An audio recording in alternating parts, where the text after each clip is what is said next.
I'd say I am probably one of the most distracted people that you'll ever meet.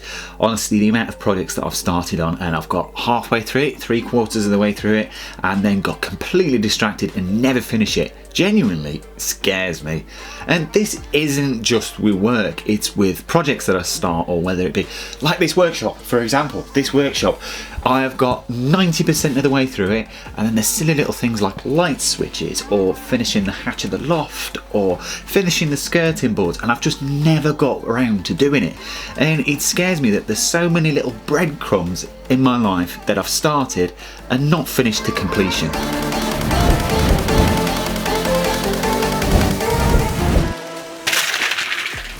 So this is what I mean. So this is underneath my desk. So what this should be, all of these bits here should be attached to the top of my desk, but they're not, because every time I get down to do it, I always get distracted, the phone rings, or there's some other mess that I've got to clean up, and this is always at the bottom of my pile.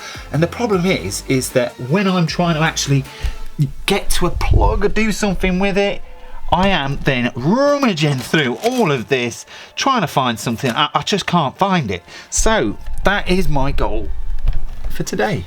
What I'm going to try and do is I'm going to clean up this space, get it tidy, get it done, and then I'm starting a new rule. The new rule is you cannot leave this workshop without it being clean. Wish me luck.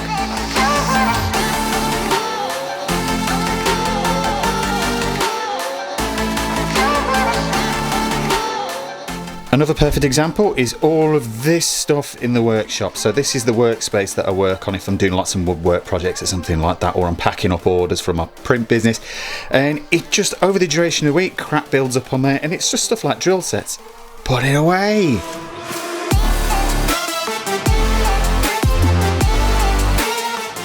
So there we have it, all nice and tidy.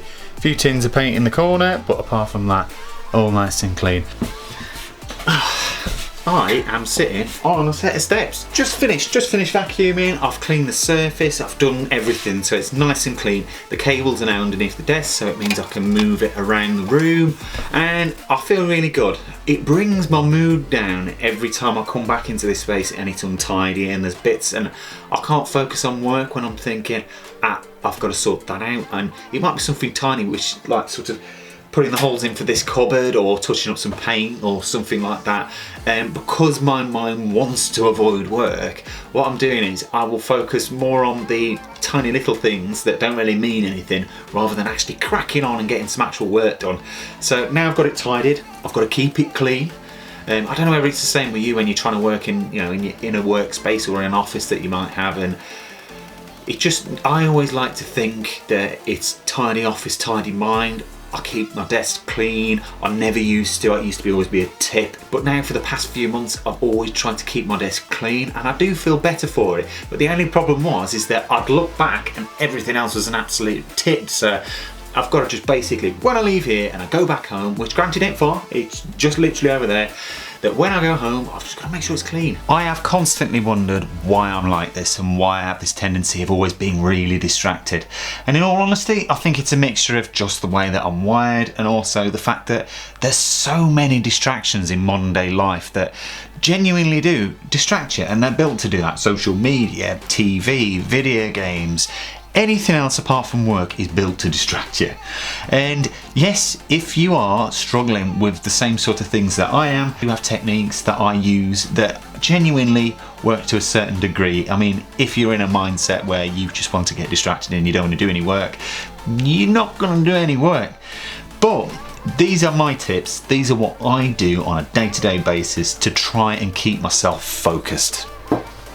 Ironically, I've got myself a list so I don't get distracted.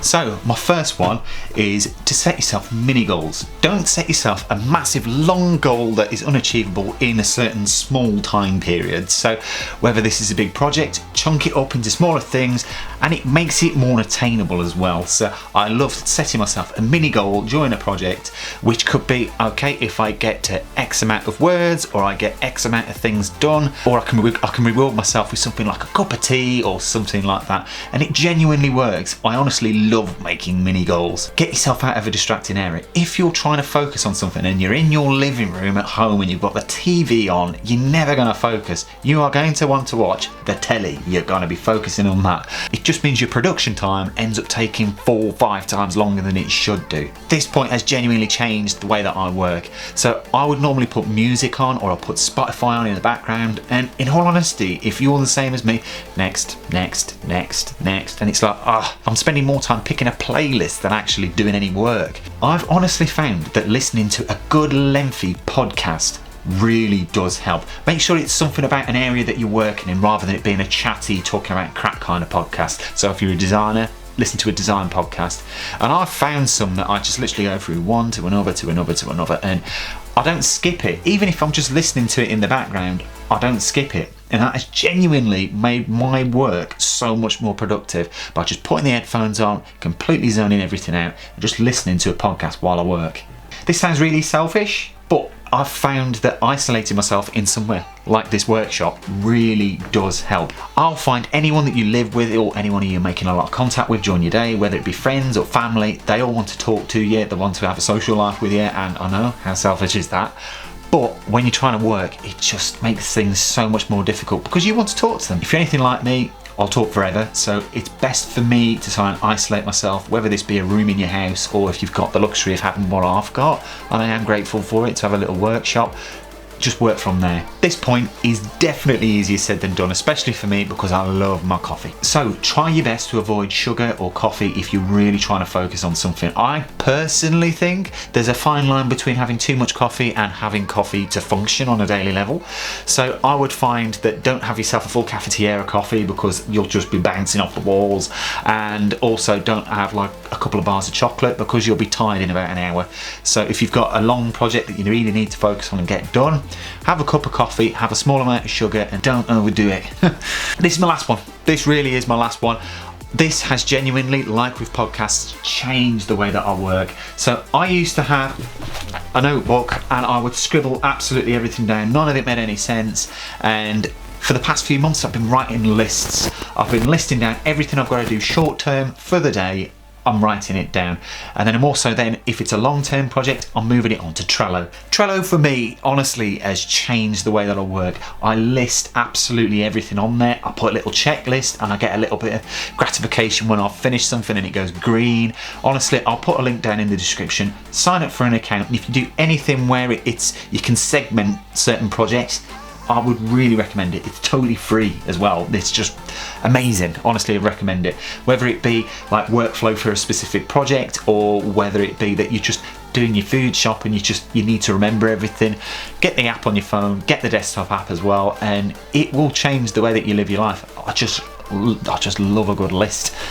As always, thank you ever so much for watching these videos. It really does mean the world. And please like it if you've liked it. Please leave a comment down below if you want to start a chat, or if you suffer with the same problems that I do.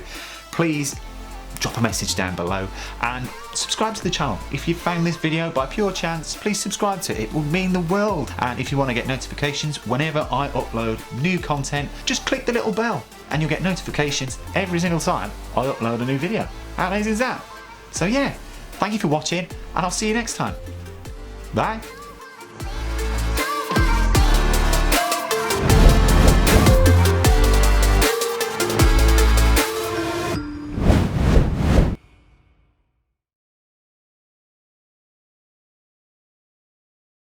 Watching the video, it really does mean the world. Please like it if you've liked it. Please leave a comment down below. As always, please like the video. As always,